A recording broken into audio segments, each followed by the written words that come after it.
ဆိုင်ကပိုစီကားလာလာနဲ့အမျှရွာသားတချို့ကလင်းထက်အကြောင်းအတိတိုးဖော်လာကြတယ်လင်းထက်ရဲ့ရုပ်တရက်ချမ်းသာလာမှုတီးနှံတွေတခြားသူတွေထက်ပိုကောင်းအောင်ထုတ်လုပ်နိုင်စွမ်းကိုသူတို့တတိထားမိလာကြပြီးလင်းထက်အာယုံဆိုင်လာကြတယ်တာယာဖောညတိညတဲ့ရတနာတောင်ကျေးရွာအပေါ်၌လာဒီမြင့်မားစွာလှပလျက်ရှုနေတယ်လင်းထက်ဒီညသာစားပေးသည်နှင့်သူ့ရခွေးနှင့်တို့ခြံစည်းဦးကာထားသောလက်မြဲစီတို့သွားက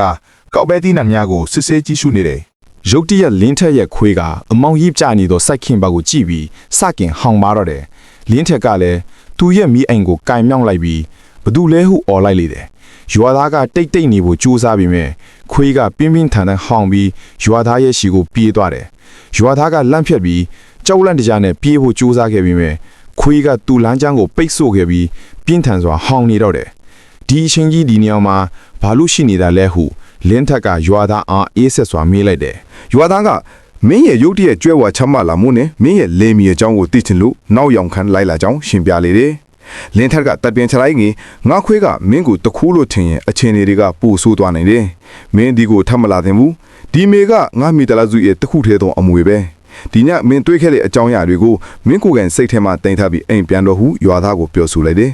ရွာသားကစကားမပြောဘဲထွက်ပြေးသွားတယ်တကားပိတ်သွားတော့ခါလင်းထက်ကဒူးထောက်ကခွေးကောင်းကိုပုတ်လိုက်တယ်ထို့နောက်လူတကမ်းလည်းဟုခွေးလေးအားချီမွန်းလိုက်လေတော့တယ်